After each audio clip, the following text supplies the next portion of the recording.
Assalamualaikum warahmatullahi wabarakatuh.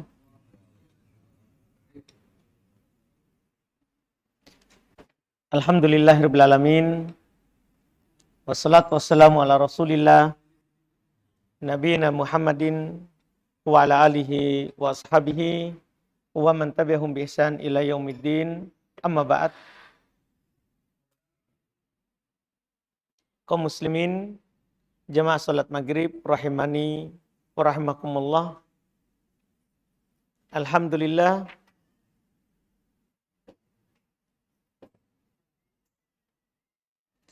kita kembali pada malam hari ini melanjutkan kajian kitab Ushulul Iman, dalil-dalil seputar keimanan yang dikumpulkan oleh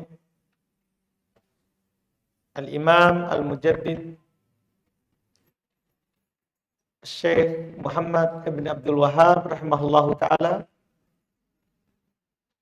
Kita alhamdulillah pada malam hari ini masuk di bab yang baru setelah selesai tentang dalil-dalil seputar malaikat. Sekarang kita akan masuk di pembahasan dalil seputar kitab Al-Quran.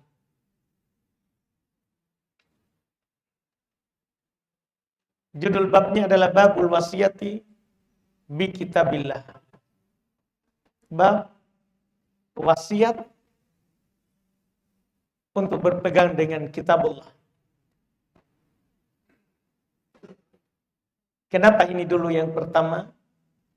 Karena kadang kalau kita berbicara beriman terhadap kitab, semua orang bisa mengaku, saya beriman kepada kitab, saya percaya. Tapi berpegang dengannya, mengamalkannya, melakukan perintah, berhenti di atas larangannya, ini susah. Makanya yang paling penting adalah kita mengetahui dulu bahwa ini kitab di Quran yang wajib kita imani, ternyata wajib kita ikuti. Wajib kita amalkan perintahnya dan wajib kita tinggalkan larangannya. Bukan hanya sekedar kita bilang beriman, percaya, terus tidak melakukan perintahnya dan tidak meninggalkan larangannya. Bukan itu yang diinginkan. Makanya buka dulu pembahasan tentang keimanan kepada kitab dengan wasiat. Pentingnya kita berpegang dengan kitab, mengikuti dan mengamalkannya. Kata beliau, wa qaulullahi ta'ala, Allah subhanahu wa ta'ala berfirman, ittabi'u ma unzila ilaikum min rabbikum wa la tattabi'u min dunihi awliya qalilan ma tadhakkarun. Ini ayat di awal-awal surat Al-A'raf, ayat ketiga. Di awal-awal surat Al-A'raf, ayat ketiga. Kata Allah, ittabi'u. Jadi perintah, ikutilah. Ma unzila ilaikum min rabbikum. Apa yang diturunkan kepada kalian dari Rabb kalian. Berarti wajib kita ikut. Kita namanya ikut itu kita di belakang. Quran di depan. Tidak boleh Quran di belakang, kita yang di depan. Kita yang diikuti. Jadi kita ambil Quran kalau kita mau begitu. Itu namanya di belakang. Ini Quran harus jadi imam. Dia yang di depan. Makanya Allah katakan ittabi'u, ikuti. Jadi jangan dibalik. Kapan kita jadikan kita yang harus diikuti oleh Quran? Ini masalah. Karena nanti Quran kita akan ikutkan kalau cocok dengan hawa nafsu kita. Dipastikan itu. Kalau kita yang harus diikuti. Tapi kalau kita sesuai dengan ayat ini, ittabi', ikuti. Ma unzila ilaikum mar rabbikum. Apa yang diturunkan kepada kalian dari Rabb kalian. Itu apa yang diturunkan oleh Allah kepada kita? Quran. Wala tattabi'u min duni. Setelah Allah perintahkan untuk kita ikuti Quran, apa yang diturunkan oleh Allah? Allah larang kita, jangan mengikuti selainnya. Karena ada orang, kadang dia ikut Quran, tapi juga ikut selainnya. Enggak. Makanya Allah perintahkan dan sekaligus larang. Ikuti apa yang diturunkan kepada kalian dari Rabb kalian. Jangan ikuti selainnya. Hanya Quran. Hanya yang diturunkan kepada kalian oleh Allah Subhanahu wa taala lewat nabinya Muhammad sallallahu alaihi wa ala alihi wasallam. Itu ikuti apa yang Nabi sampaikan. Ikuti apa yang Nabi sampaikan. Karena Nabi kita tidak pernah berucap dengan hawa nafsu. Kita maklumi bersama. Beda selain Nabi. Kalau dia ngomong kepada kita, bisa saja ada sedikit terpengaruh misalnya dengan kedudukannya orang, jabatannya orang, kekayaannya orang. Tapi Nabi tidak pernah terpengaruh dengan itu. Apa yang beliau ucapkan kepada kita itulah wahyu. Allah Subhanahu wa taala berfirman, "Wa ma yantiqu 'anil hawa. In huwa illa wahyun yuha." Beliau tidak pernah, itu Nabi, tidak pernah berucap dengan hawa nafsunya. Tiada lain yang beliau ucapkan, itulah wahyu yang diwahyukan. Itulah wahyu yang diwahyukan.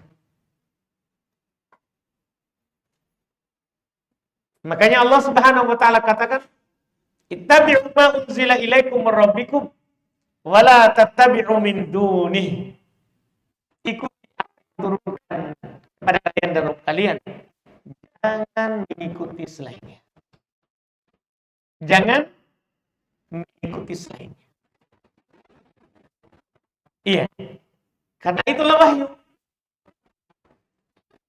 Itulah kebahagiaan kita. Itulah kebahagiaan kita. Nanti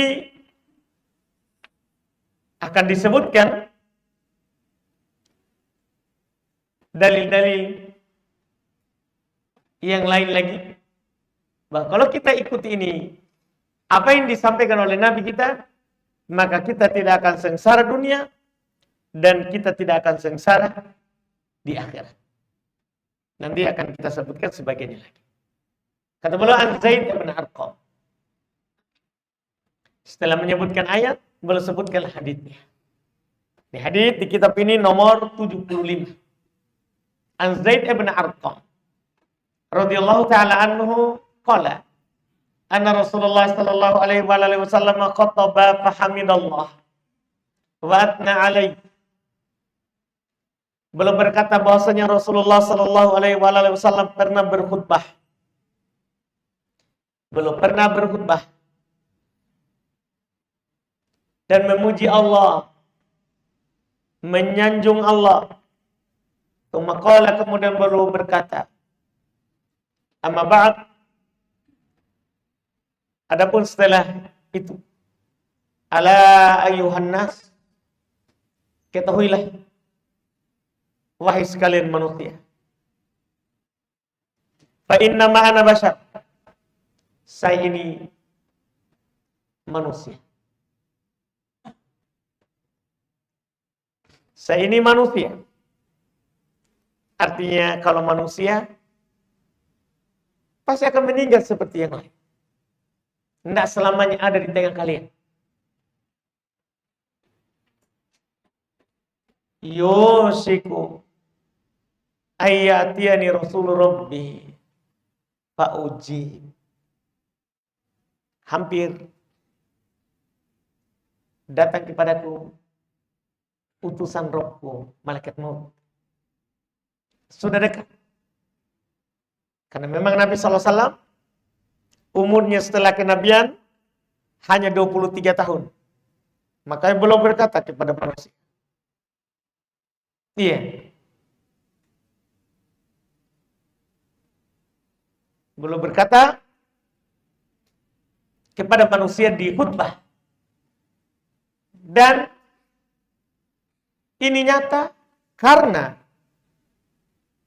khutbah ini Nabi sampaikan di Haji Wada. Itu haji terakhir di tahun ke-10 Hijriah. Yang Nabi pulang dari situ sakit meninggal. Maka beliau berkata, karena setelah turun ayat al-yauma akmaltu lakum dinakum, pada hari ini saya telah sempurnakan agama untuk kalian. Berarti itu tanda Rasul sudah selesai tugasnya. Maka Nabi yakin bahwa beliau akan meninggal segera. Iya, sini kita sebelah lagi. Sebelah lagi, banyak yang kosong. Daripada kita situ bangkitkan orang. Sini kita. Maju. Kasihan di belakang.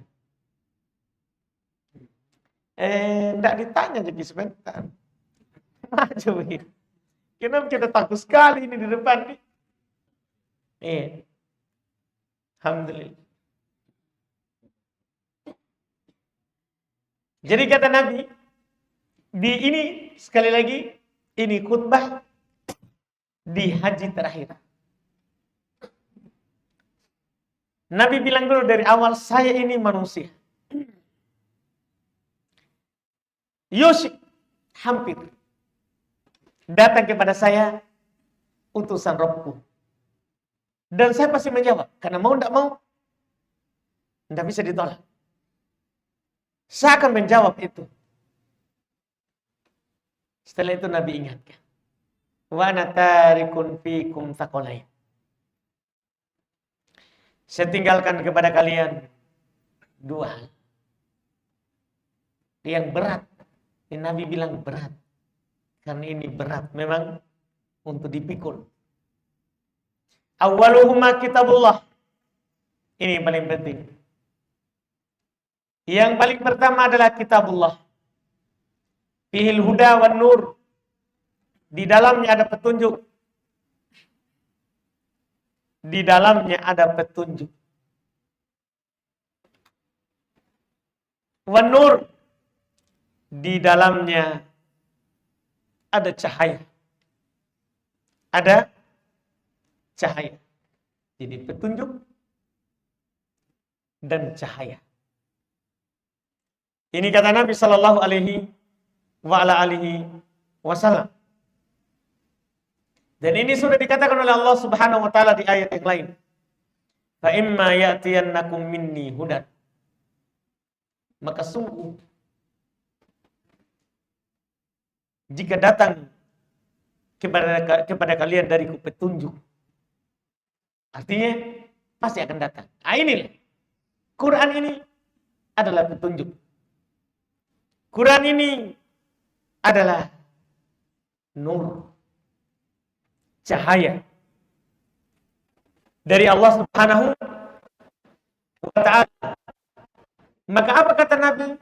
Fakhudhu bi kitabillah. Maka ambillah kitab Allah ini. Ambil, tidak cukup diambil. Wa tamassaku bih. Berpeganglah dengannya. Jadi jangan hanya ambil, simpan. Tidak. Berpeganglah dengannya. Fahatta ala kitabillah waraghabati. Maka belum memberikan panjang ceramahnya, memberikan dorongan, anjuran, dan memberikan kecintaan terhadap semua yang hadir di waktu itu terhadap Quran. Tsumma qala, dan setelah itu belum berkata wa ahlu baiti, dan belum berwasiatkan juga tentang keluarga. istri dan kerabatnya. Makanya setelah belum meninggal, para sahabat mereka menjaga dan membantu istri Nabi SAW. Karena Nabi kita, dan bahkan itu berlaku untuk seluruh Nabi, tidak meninggalkan harta. Para Nabi itu Pak, walaupun punya banyak harta, dia tidak wariskan kepada istri, anak. Kata Nabi, inna ma'syarul anbiya lam nurid. Kami itu sekalian para nabi, seluruh nabi, tidak mewariskan harta. Ma tarokna sedekah.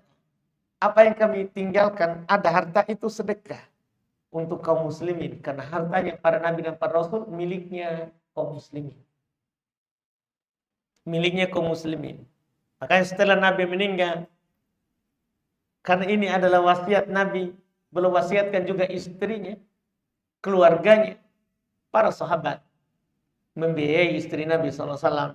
Termasuk yang membiayainya adalah Abdurrahman ibn Auf. Belumlah yang membiayai istri-istri Nabi Sallallahu Alaihi Wasallam setelah Nabi kita meninggal. Nah, yang paling penting di hadis ini adalah Nabi berwasiat kepada kita tentang Quran. Wa fi lafdin, dan dalam sebuah lafaz Muslim, kitabullah. Yang pertama kitabullah huwa hablullahil matin. Itulah tali Allah yang sangat kuat. Yang tidak bisa dikalahkan, tidak pernah berubah, dan tidak pernah bisa diubah. Itulah Quran. Allah Subhanahu wa taala telah jamin di dalam Al-Quran, inna nahnu nazzalna dzikra wa inna lahu lahafidun. Tunggu, kami yang menurunkan Al-Quran ini dan kami yang akan menjaganya. Tidak akan pernah berubah karena Allah yang menjaga. Tidak ada orang yang bisa menambah satu huruf di Quran atau mengurangi satu huruf di Quran. Tidak ada. Karena itu dijamin, dijaga oleh Allah. Beda kalau kitab-kitab yang dulu, yang sebelumnya bisa diubah oleh ulama. Iya, mereka bisa tutup, mereka bisa sembunyikan. Mereka bisa sembunyikan. Dan memang itu sudah terjadi bahkan di masa Nabi, buktinya. Di hukum orang Yahudi yang zina itu dirajam. Tapi ketika mereka berselisih di hadapan Nabi SAW, kata Nabi, ada di kitab kalian bahwa kalau pezina sudah menikah dirajam. Dia bilang tidak ada di kitab kami. Dia kasih lihat dan dia tutup ayat rajam. Iya. Nabi bilang coba angkat tanganmu. Mereka dari dulu sudah sembunyikan begitu. Iya, menyembunyikan dan merubah. Bisa diubah. Beda kalau Quran, sepintar apapun orang tidak bisa merubah Quran. Iya, tidak bisa merubah Quran. Makanya kata Nabi, huwa hablullahil matin. Ini adalah tali Allah yang sangat kokoh, yang sangat kuat. Man ittaba'ahu kana 'alal huda. Siapa yang mengikutinya, maka sungguh dia berada di atas petunjuk. Kalau ada orang mengikuti Quran, itu orang berada di atas petunjuk. Iya, walaupun orang lain membencinya. Wa man tarakahu kana 'alad dhalalah. Siapa meninggalkan Quran, kita bilang ini dalil Quran. Tidak. Ada ustazku bilang, itu di atas kesesatan. Nabi yang mengatakan begitu. Nabi yang mengatakan begitu. Oleh karena itu, semua ahli madhab, Imam Syafi'i, Imam Malik, Imam Ahmad, Imam Abu Hanifah, semuanya mewasiatkan dengan wasiat yang sama. Bahwa kalau pendapatnya bersesuaian dengan Quran dan Sunnah, itu yang diamalkan dan itu yang diambil. Tapi kalau menyelisihi, maka mereka mengatakan fadribu biqaulina urdul haid. Lemparkan, buang pendapat kami di tembok. Ini semua ulama berkata begitu. Kenapa? Karena yang wajib diikuti adalah Quran dan Sunnah. Kita harus timbang itu. Iya. Misalnya,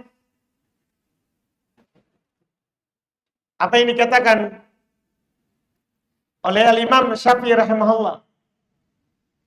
Beliau berkata, "Idza sahhal hadits fa huwa madhhab." Kalau telah sahih hadits itulah madhab. Di sana ada sebagian orang kadang harus kita madhab Syafi'i. Pokoknya walaupun sampai dalil, enggak cocok dengan madhab Syafi'i. Seakan-akan Syafi'i nabinya. Dan itu tidak bersesuaian dengan apa yang dipegang oleh Imam Syafi'i. Imam Syafi'i, dia tidak pernah berwasiat seperti itu. Imam Syafi'i malah berwasiat, kalau telah sahih hadits, itulah madhabku. Itu pendapatku. Kalau sahih hadits. Makanya Syekh Shalih Al-Fauzan beliau berkata, al-haqqu fi dzalika huwa an tuzan kullal umur bi mizanil kitab was sunnah. Yang benar dalam semua hal itu adalah kalau ada hal yang disampaikan kepada kita, wajib kita timbang seluruh perkara itu dengan timbangan Quran dan Sunnah. Kama wafaqahuma wajib al-aqdu bih. Kalau bersesuaian dengan Quran dan Sunnah wajib kita ambil.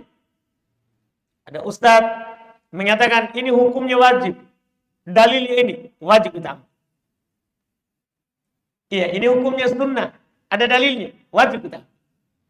Ada orang sampaikan kepada kita, ini Sunnah.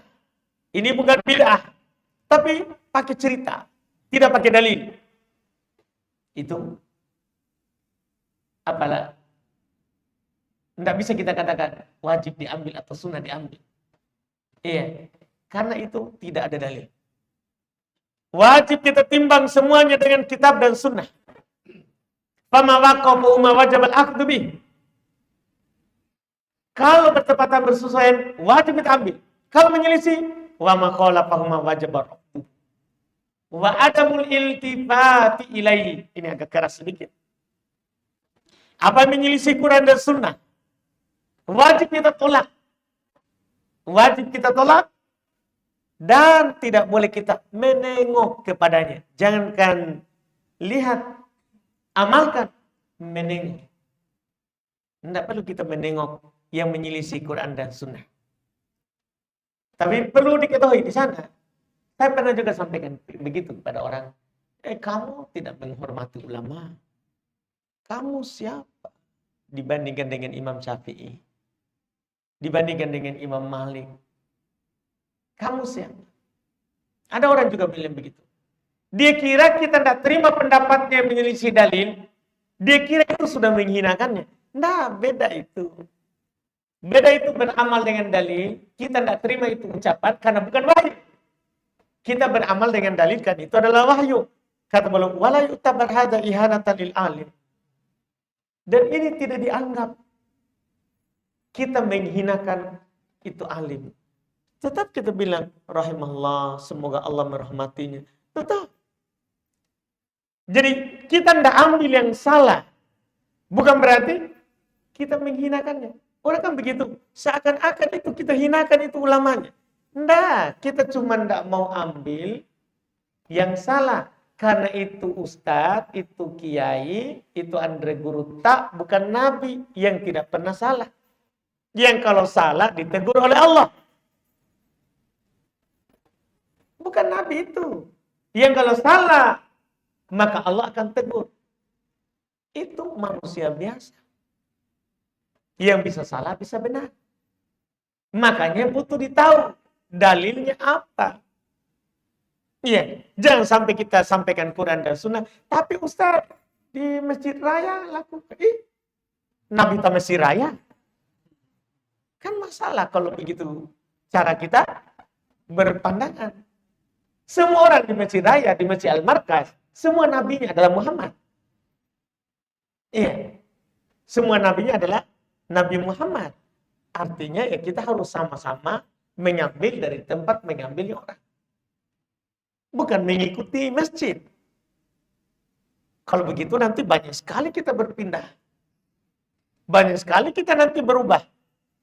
Kita pindah masjid lain, berubah lagi. Ya. Karena kita pakai madhab masjid. Pendapat masjid. Iya. Dan tidak ada ulama yang berpendapat begitu. Semua ulama madhab itu mengatakan yang sama. Makanya kata Syekh Shalih Al-Fauzan, balil innal ulama anfusahum yaqulun. Bahkan seluruh ulama mereka sendiri berkata, idza wafaqa qauluna qaula rasul faqutu. Semua ulama berkata, kata Syekh Shalih Al-Fauzan, apabila ucapan kami cocok dengan ucapan Rasul, ambil. Itu semua ucapannya.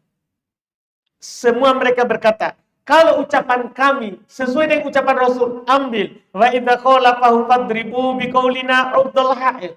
Kalau menyelisih ucapan Rasul, pukul, lempar ucapan kami ke tembok.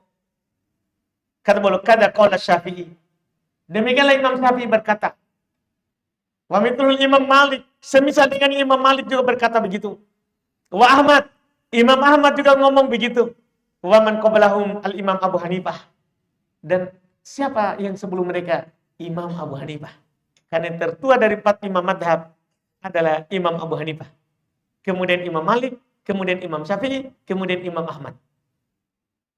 Iya. Semuanya ngomong begitu.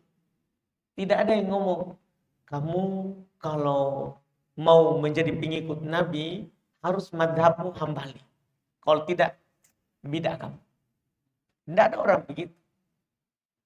Iya. Sekarang kalau ada orang kita ajak, kita apa madhabmu? Madhab kamu Ustaz, saya pakai Quran dan Sunnah. Oh, tidak cocok begitu. Harus Syafi'i kalau Ustaz mau. Iya, mau sama kami kalau bukan Syafi'i. Padahal kita berpendapat kalau Syafi'i ada Qur'annya, ada haditsnya, kita Syafi'i juga. Cuman kalau menyelisih dalil, dan ada dalil dari Hanabilah, ada dalil dari Hanabilah yang kuat, yang sahih, kita Hanabilah. Iya, ada Malikiyah, dia punya dalil yang sahih, Malikiyah juga. Dan juga masalahnya adalah, kan kebanyakan masalah itu disepakati oleh Imam 4. Disepakati oleh Imam 4.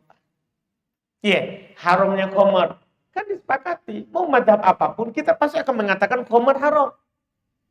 Haramnya rokok. Semua Imam 4 mengatakan haram rokok. Ada Imam 4 mengatakan rokok tidak haram. Haramnya musik. Semua Imam 4 mengatakan musik haram. Jadi kita kalau pergi mengatakan bahwa musik itu halal, madhab tak apa? Madhab hawa nafsu. Madhab gitar. Iya. Ini kan masalah. Iya, kita mengaku madhab Syafi'i, tapi tidak ikut juga secara menyeluruh. Itu menunjukkan masalah kita madhabnya adalah sesuai hawa nafsu. Kalau cocok, kita bilang Syafi'i saya. Kalau tidak cocok, kita tidak bilang. Kita tidak bilang. Iya, dengan pendapat itu. Nah, ini adalah permasalahan dia. Masalah dalam hal ini. Iya. Permasalahan yang bermasalah ini karena kadang kita menimbang Quran dan Sunnah dengan orang. Tidak seperti tadi itu. Kan belum bilang yang wajib. Yang benarnya adalah kita harus menimbang segala perkara dengan Quran dan Sunnah. Jadi kalau ditimbangan, anak timbangannya ini Quran dan Sunnah. Jangan anak timbangannya ikut ke barang yang mau ditimbang. Repot kita. Mau ambil anak timbang berapa kalau kita ikutkan itu? Kalau kita ikutkan itu. Jadi orang itu harus ditimbang dengan Quran dan hadis. Jangan hadis ditimbang dengan orang. Oh, kalau Ustaz Fulan sampaikan, benar mi itu. Iya. Padahal kadang itu Ustaz ngomong, tidak benar juga. Kadang dia sebutkan bahasa Arab, dia bilang itu hadis, dia bilang Quran. Ada penceramah waktu saya tinggal di daerah Tanjung, ceramah, dia ceramah khutbah Jumat, Ustaz. Dia bilang, utlubul ilmu walau bisin. Iya. Baru dia ngomong, itu Quran. Dia ngomong, itu dia bilang Quran. Katanya belajarlah ilmu walaupun sampai negeri Cina. Sampai yang begitu. Ini hadis palsu. Tapi dia ngomong di mimbar, itu Quran. Jadi kawan bertanya waktu dia turun di bawah. Iya, masih hidup itu teman sekarang. Ustaz, ayat di mana itu tadi? Oh, itu surah Al-Baqarah. Itu masalah. Pergi lagi surah Al-Baqarah. Hadis saja itu palsu. Nah, pergi bilang surah Al-Baqarah. Itu kan masalah. Nah, orang-orang awam yang tidak tahu itu, kasihan. Oh, ada hadis paling, ayat paling itu. Karena Allah berfirman, kan mereka yang penting bahasa Arab kasihan di bawah. Pokoknya kalau bahasa Arab itu Quran nih. Kalau bahasa Arab itu Quran. Itu kan masalah. Kenapa bisa begitu? Orang timbang itu yang benar dengan ustaz. Kalau sudah doktor, prof, benar itu. Seakan-akan itu nabi. Iya, enggak, belum tentu. Kita harus dengar dalilnya apa dia ngomong begitu. Dan dalilnya benar enggak? Karena itu orang ngomong malu kalau enggak dibilang. Iya, ditanya itu ayat atau hadis, malu kalau enggak ngomong. Iya, dia paksa bilang itu ayat. Dia paksa lagi ngomong, oh itu ayat, iya, ayat mana? Surah Al-Baqarah. Itu kan sudah berdosa berlipat ganda. Nah, dari mana didapat ayat begitu? Penyebutan nama Cina di ayat. Tidak ada itu, Pak, di Quran penyebutan nama negeri Cina. Bisanya tiba-tiba dia masuk. Ini musuhnya terlalu berani, ini susah. Ya. Nah, orang menimbang orang ini kan rata-rata orang sekarang biar titelnya iya SH sarjana hukum, begitu ceramah yang penting bisa ngomong. Sarjana SE titelnya Ustaz SE, sarjana ekonomi. Ngomong perdagangan. Ini bukan masalah kita peribahatan pendidikan ke apa, tapi kita belajar ke agama. Kita belajar tahu nggak bahasa Arab? Kan gimana caranya kita mau berbicara bahasa Arab, berbicara Quran, sementara bahasa Arab kita tidak punya. Ya bolehlah kita ngomong kalau tidak ada orang. Tidak ada orang. Semuanya tidak ada tahu bahasa Arab. Hanya kitalah yang tidak gemetar itu mimbar kalau naik. Bolehlah begitu, kita beranikan begitu. Pun kita di kota Makassar ini, orang penuh, orang tamatan pesantren banyak. Iya, karena kalau modal bisa ngomong, biar saya Pak di rumah ada guru, saya ajarkan Assalamualaikum. Setiap hari datang orang antar paket, dia ngomong tuh paket. Kalau hanya bisa ngomong, ada buruku di rumah Pak. Kalau hanya bisa ngomong, iya. Tapi ini masalahnya bukan hanya bisa ngomong, kita bisa nggak bertanggungjawabkan yang kita bicarakan, karena ini masalah yang Nabi katakan. Kita tidak boleh.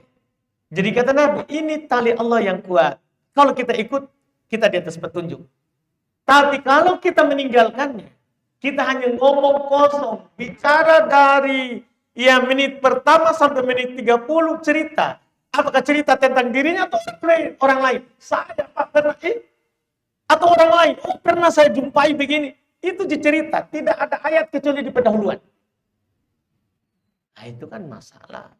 Makanya ini meninggalkan Quran orang seperti ini. Dan kata Nabi Muhammad tarakahu kana ala dhalalah. Siapa yang ngomong saja tanpa Quran, meninggalkan Quran, itu sesat. Yang bilang sesat bukan saya, Pak. Yang sampai nanti bilang itu ustaz kami Pak Jenggo begitu sesat-sesat kita tahu. Enggak, ini Nabi. Nabi yang bilang orang meninggalkan Quran itu sesat. Jadi masalah bahasa sesat itu sudah dari dulu. Dari zamannya Nabi, nggak usah kita merasa tersinggung, marah kalau dibilang sesat.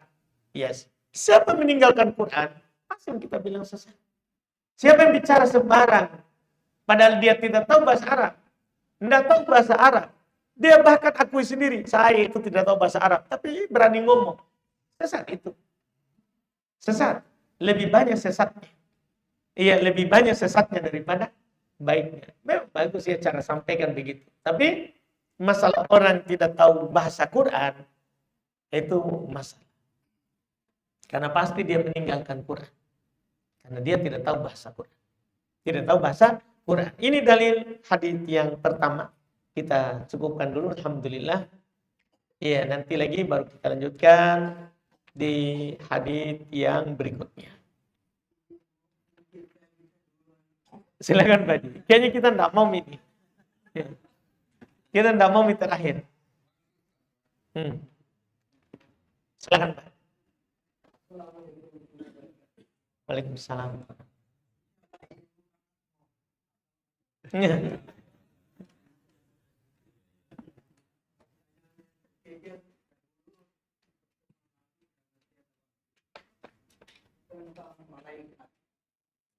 Sejatinya tidak berwujud.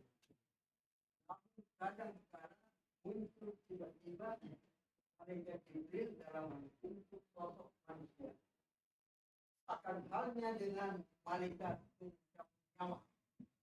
Apabila ada sinyal bentuk yang bisa menjadi isyarat bagi simpulan yang akan dicabut nyawanya pada saat itu, bahwa mereka jauhnya itu datang dari kiri atau kanan.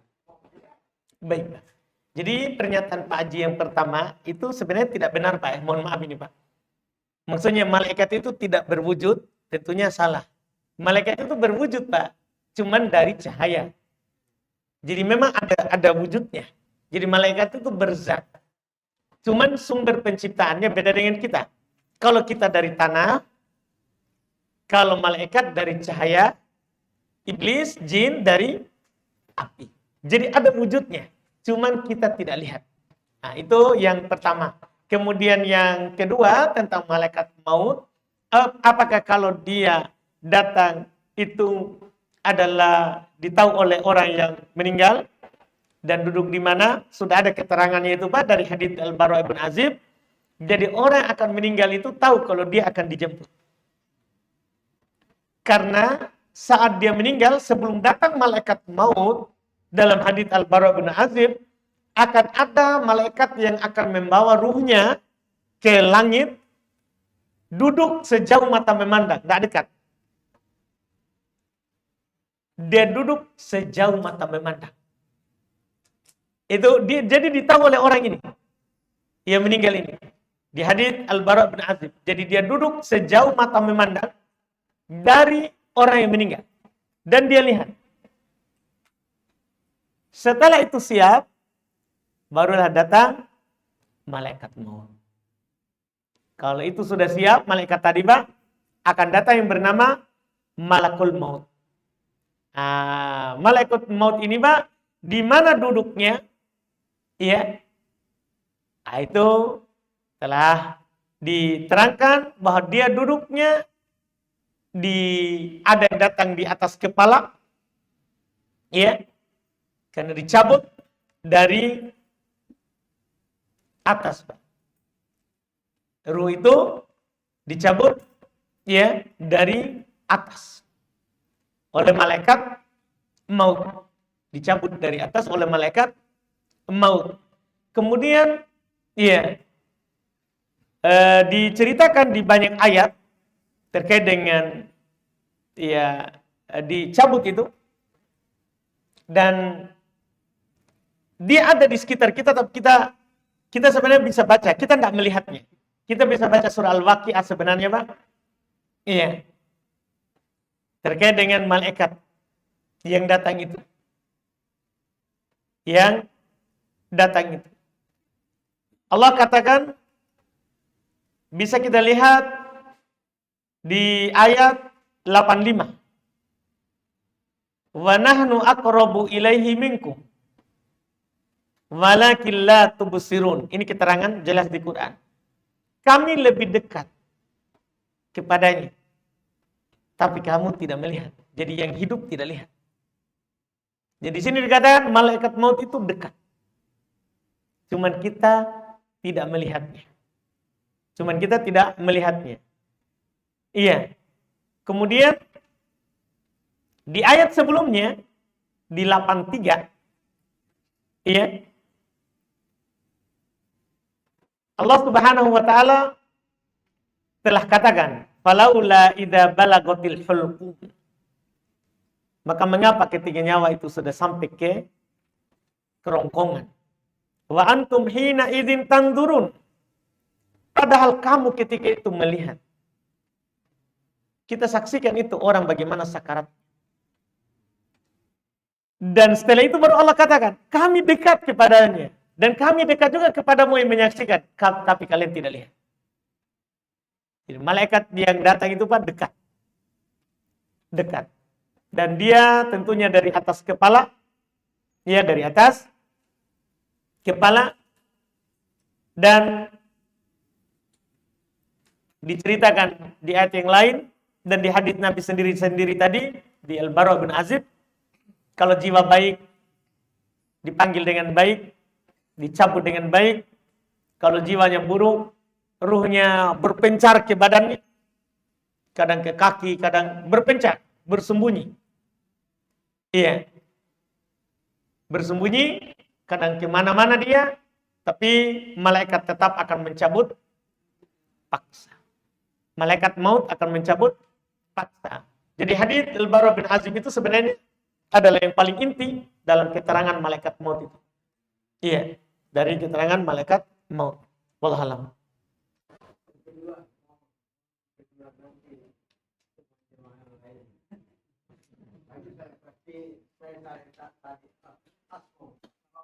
Ya, baik. Masya Allah. Kita yang awam ini sudah tahu gimana salah sholat. Tapi ada juga kita dengar bagaimana awam ada taubat dan seterusnya. Mungkin bisa diberi penjelasan ini dan tasbih dan jadinya dan bagaimana cara melaksanakan. Baik. Untuk sholat tasbih tidak sahih dari Nabi SAW. Hanya datang satu hadis tapi dhaif. Tentang sholat tasbih. Dan cara pelaksanaan memang beda dengan yang lain. Dan dalam hadis itu dikatakan cuma sekali dalam seumur hidup. Jadi itu sholat tasbih dalam hadis itu, karena satu-satunya hadis sholat tasbih itu, di situ cuma sekali seumur hidup, bukan setiap tahun. Cuman hadisnya dhaif. Nah, sholat taubat sahih. Siapa yang jatuh dalam kesalahan, kemudian dia ruku 2 rakaat, ruku maksudnya dia sholat 2 rakaat. Itu disunnahkan, sholat taubat. Iya, kalau jatuh dalam kesalahan, kita sholat taubat. 2 rakaat sah. Kemudian sholat awabin. Sholat awabin itu Pak adalah, kata Nabi di hadits Bukhari Muslim, hina tarmudu al-fisol. Ketika anak-anak onta itu sudah mulai bangun dari tempat tidurnya. Itu ketika matahari sudah terik. Itu dibilang sholat awabin yang sahih. Ada di sana sholat awabin yang dhaif, itu sholat setelah maghrib. Setelah sholat maghrib. Menunggu isya. Rakaat, kalau yang tadi 2 rakaat Pak. Dan mengikuti juga sholat duha. Kan sholat awabin itulah sholat duha. Itu yang sahih. Sholatul awabin yang sahih, haditsnya itu ada di Bukhari Muslim, adalah sholat duha. Sholat di waktu duha. Ada di sana juga sholat awabin yang setelah sholat maghrib. Nah, ini dhaif, palsu hadisnya. Palsu hadisnya. Jadi ada 2 yang tersebar sholat awabin. Ada setelah sholat maghrib. Ya, dan ada di saat matahari sudah mulai panas. Sholat awabin di saat matahari mulai panas, Bukhari Muslim. Yang setelah maghrib tadi tidak ada. Palsu. Seperti itu. Terakhir.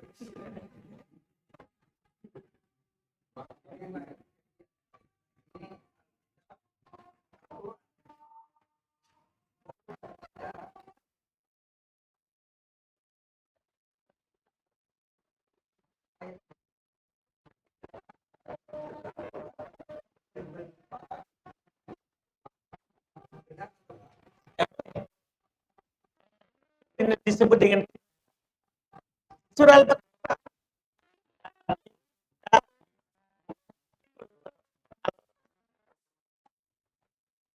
Tidak apa-apa. Alkitab itu adalah Quran. Dibolehkan. Cuman penggunaan manusia.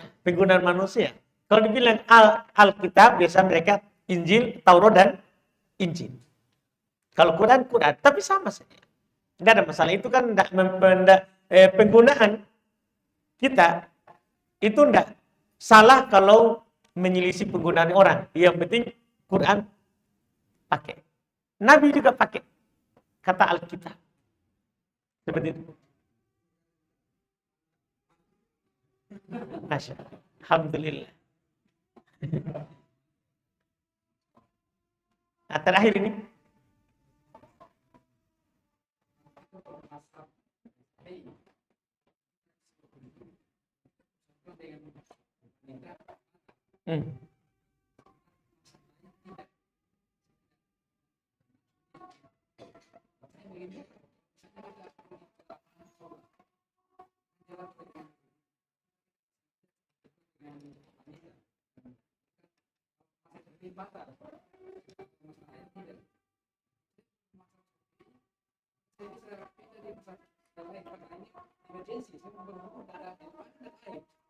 Berarti kita pindah karena kepentingan hawa nafsu.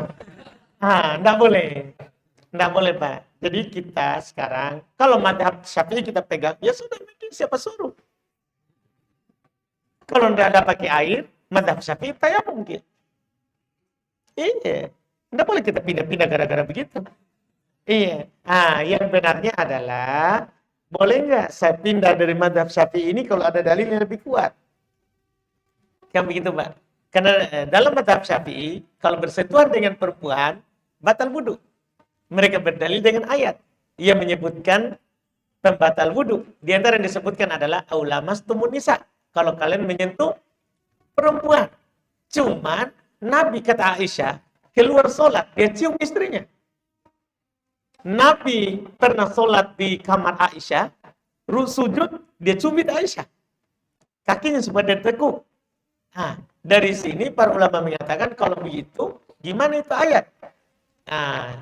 Ibnu Abbas berkata, aulamastumun nisa atau kalian menyentuh perempuan, maksudnya jima. Ini sentuhan khusus.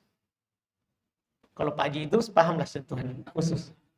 Iya, pasti belum masuk itu. Iya. Jadi itu yang dimaksud. Jadi sentuh di ayat itu bukan sentuh biasa. Berhubungan badan. Makanya pendapat yang kuat adalah yang mengatakan menyentuh perempuan tidak batal wudu. Biar sengaja itu. Nabi mencium, sengaja atau tidak?